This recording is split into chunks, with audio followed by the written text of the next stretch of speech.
the Italian Mafia demanded a piece of the Pagans' drug trade. Nicky Scarfo was the boss of the Philadelphia mob. At some point, he decided that we were going to pay a street tax to the mob to be allowed to deal drugs in Philadelphia. He lost his mind when he thought that he could shake down the Pagan Motorcycle Club for street tax. The mob was tired of the Pagans' refusals and tried to pressure the gang by kidnapping a drug supplier. Jimmy D responded swiftly. I then got my crew together from my chapter, went down, and started kidnapping their people. On February 26, 1981, Jimmy D kidnapped two made men. In a show of power, he forced them to drive through downtown Philly. We get to Broad and Walnut. The driver, I got a 45 to the back of his head, looks across the street, and there's 4 or 5 cops having coffee. He says to me, if you're gonna shoot me, you're gonna shoot me now. He pulls up on the sidewalk with the cops, thinking they were gonna protect him. Got out of the car and started running. Jimmy D was not impressed and showed no mercy. I got out of the car and shot him in front of the cops. The mobster lived to tell the tale, and Jimmy D was arrested. But his stint in jail would be short-lived. Philadelphia was very corrupt. We had a lot of people on the payroll. I wind out getting out of jail on $750 bail for a shooting in Center City downtown.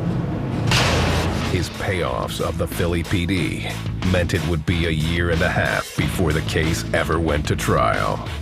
The club's war with the mob would continue, but according to Jimmy D, the Pagans never paid tax while he ran the gang. We're the toughest giant in the valley, and you gotta back that up.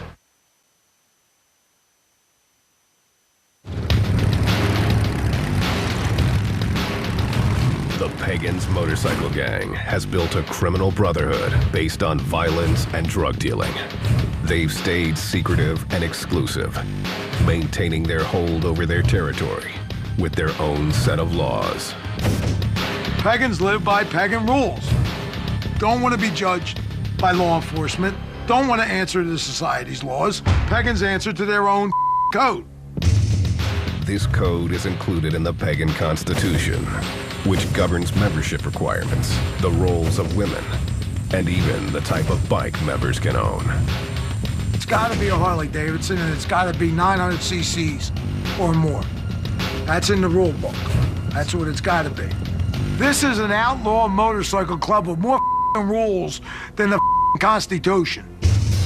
In order to wear the Pagans' name, members are expected to follow these rules. But Jimmy D says there's only one that really matters. The first rule is Mother Club is God. The Mother Club is what the gang calls its board of directors.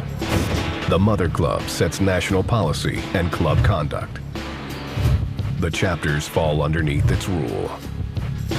The structure of the chapters is much like the military, with a sergeant-at-arms, an enforcer, and soldiers that come under the command of a chapter president, or what the Pagans call a diamondback. These leaders wear a 1% diamond patch on the back of their jacket. Their word is law. You gotta listen to your diamond. You gotta do whatever your diamond tells you what to do. The Pagans' ultra-secret nature is forged by this unquestioning attitude. I could, at 2 o'clock in the morning, be in a bar and say to myself, let's go visit the guys in New York. Let's go visit the guys in Pittsburgh. The fact that we could float around and find a home within riding distance on a motorcycle was one of the best parts of being a pagan. Though many want to become pagans, the road to membership is not easy. Denny's journey started in an unlikely way. I met some at a party and wound up meeting a bunch of Hell's Angels, and I thought they were pretty cool cats. The Hells Angels asked Denny to join. His membership in the gang didn't go as planned. I was at a party a couple years later, and this angel tried to the chick I was with, and I wound up getting into a fight with him. I actually beat his ass, but then I got my ass beat by the rest of them.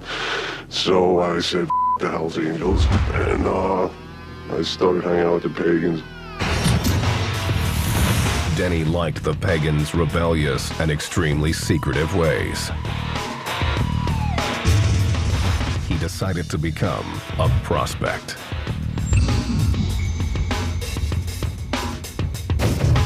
It's a role that gave him many responsibilities with few rights.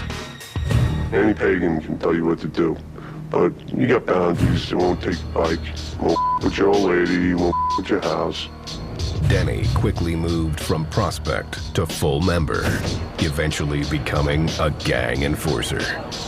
Some guy messed with somebody's old lady or whatever, and they called me and said, listen, can you handle this for me?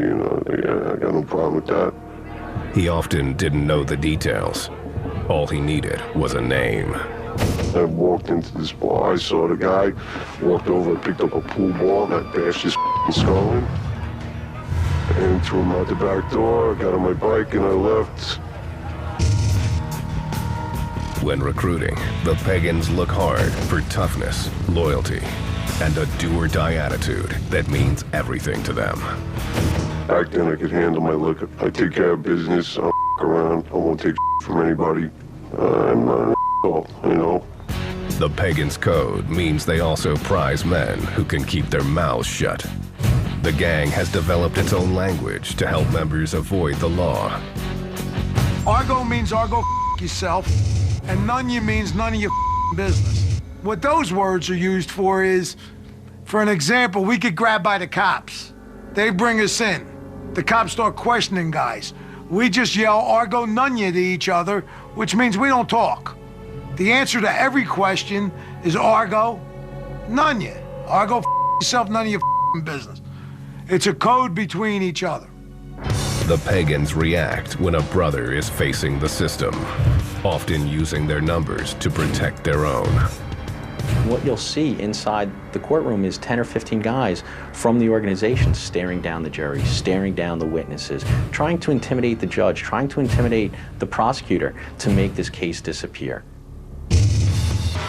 The Pagan way also extends to the women who hang out with the gang. They aren't allowed to be members and are considered property of their men.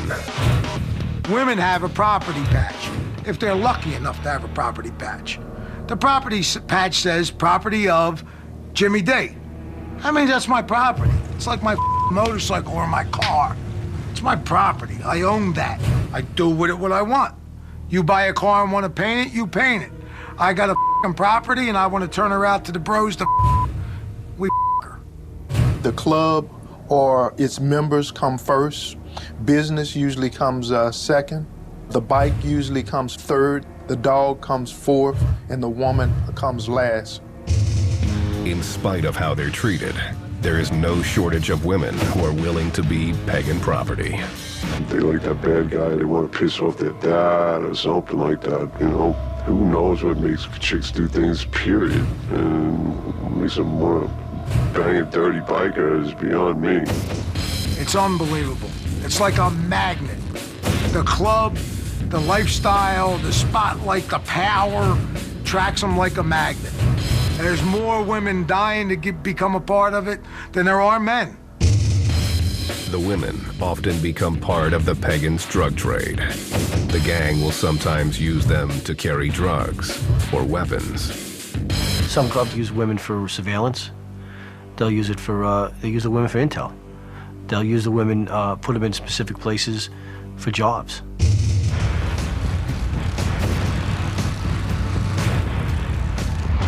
The Pagans take extreme pride in their club colors.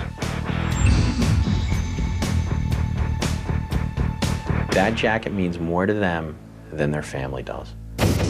You get on your bike when you got your colors on you with 30 or 40 guys. Everybody's riding two abreast, and cars are getting out of your way, and there's nothing stopping you.